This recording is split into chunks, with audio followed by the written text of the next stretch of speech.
Olubereberye Essula 3.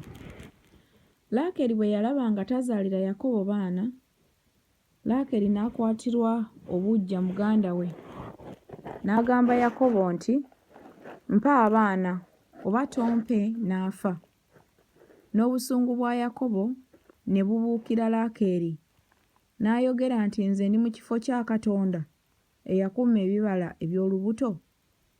N'ayogera nti laba omuzaana wange Bila, yingira gy'ali alyoke azaalire ku maviivi gange era nange nfune omwana mu ye. N'amuwa Bila omuzaana we okumuwasa.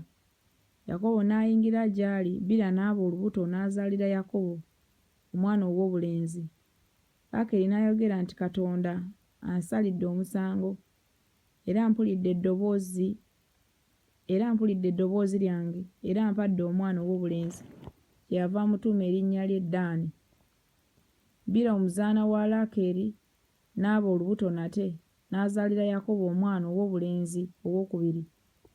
Laakeri n'ayogera nti mmegganye ne muganda wange okumeggana okw'amaanyi era mmezze. N'amutuuma erinnya lye Nafutaali.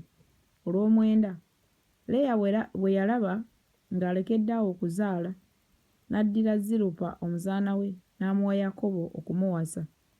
Zirupa omuzaana wa Leeya n'azaalira Yakobo omwana ow'obulenzi.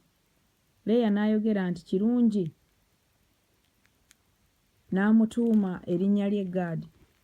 Zirupa omuzaana wa Leeya n'azaalira Yakobo omwana ow'obulenzi ow'okubiri.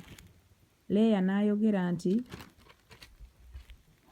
ndabye omukisa, kubanga abawala banampita nga wa mukisa. N'amutuuma erinnya lye Aseri. 14. Lewubeeni n'agenda mu nnaku mwe baali bakungulira eŋŋaano. N'alaba amadudayimu mu nnimiro, n'agaleetera nnyina Leeya.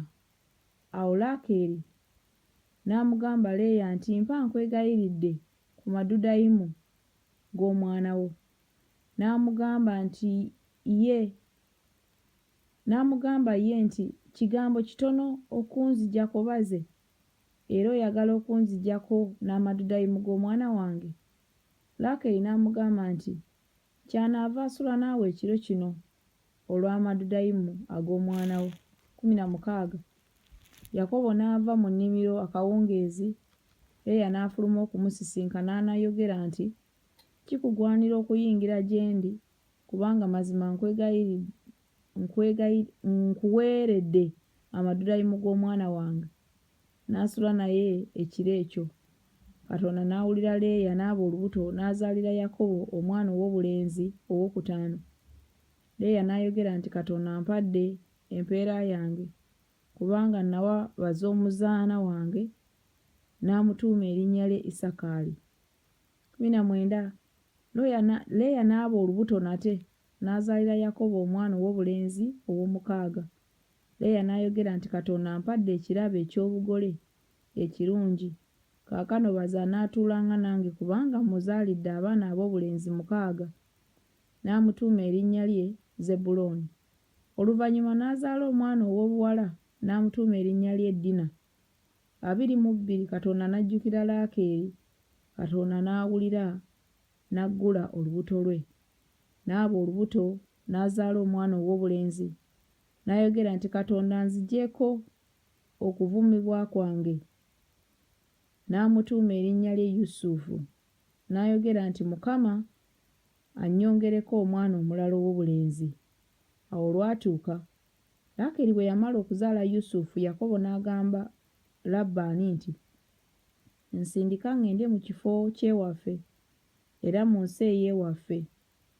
Mpa bakazi bange n'abaana bange be nakuweerezanga, neegendere, kubanga omanyi okuweereza kwange kwe nakuweerezanga. Labbaani n'amugamba nti kaakano obanga ndabye ekisa mu maaso go, beera wano, kubanga nfumitiriza nga Mukama yampa omukisa ku bubwo. 28. N'ayogera nti nsalire empeera yo, nange naagiwanga. n'amugamba nti omanyi bwe nakuweerezanga era ebisibo byo bwe byali nange, kubanga bye walina nga sinnajja bitono, era byeyongedde okuba bingi, era Mukama akuwadde omukisa gye nakyukiranga yonna. Ne kaakano ndifuna ddi ebyennyumba yange nze era? 31 n'ayogera nti n'akuwa ki? Yakobo n'ayogera nti toliiko ky'onompa bw'olinkolera kino. N'alundanga nate ekisibo kyo n'akikuumanga, n'ayita leero mu kisibo kyo kyonna, nga nzigyamu buli eyabijagijagi n'eyabitanga, na buli nzirugavu mu ndiga, n'ezabitanga n'ezabijagijagi mu mbuzi.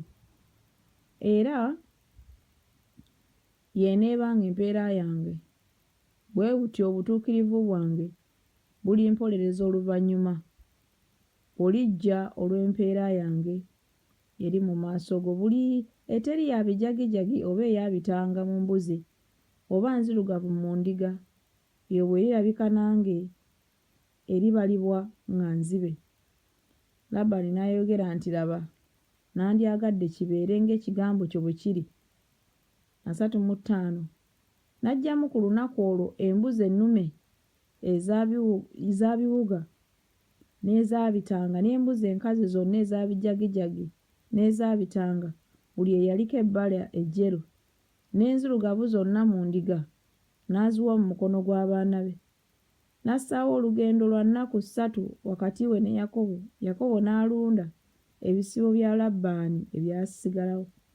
37 Yakobo n'addira obuti bw'omulibine omubisi, n'obw'omusakedi, n'obw'omwalamoni, n'abusasambulako enguudo ezitukula, n'alabisa obutukuvu obwali ku buti. 38 N'asimba obuti bw'asasambudde mu maaso g'ebisibo ku manvu ku byesero eby'okunywesezaamu ebisibo byajja okunywa, era ne ziwaka amawako bwe zajja okunywa. 39 Ebisibo ne biwatikira mu maaso g'obuti. Ebisibo ne biwakira mu maaso g'obuti, ebisibo ne bizaala, era ez'abiwuga n'ezabijagijagi n'ezabitanga. Yakobo n'ayawula mu baana, n'atunuza amaaso g'ebisibo eri ababiwuga, era abaddugavu bonna ab'omu kisibo kya Labbaani, n'ayawulako ebisibo bye, n'atabigatta n'ekisibo kya Labbaani. 40 Awo olwatuuka ezaalina amaanyi mu kisibo bwe zaawakanga, Yakobo n'ateeka obuti mu maaso g'ekisibo mu byesero ziwakire awali obuti. Naye ekisibo bwe kyabanga ekibi n'atabussangawo, bwe zityo embi ze zaabanga eza Labbaani, n'ez'amaanyi nga ze za Yakobo. 43 Omusajja ne yeeyongera nnyo, n'aba n'ebisibo binene, n'abazaana n'abaddu, n'eŋŋamira n'endogoyi.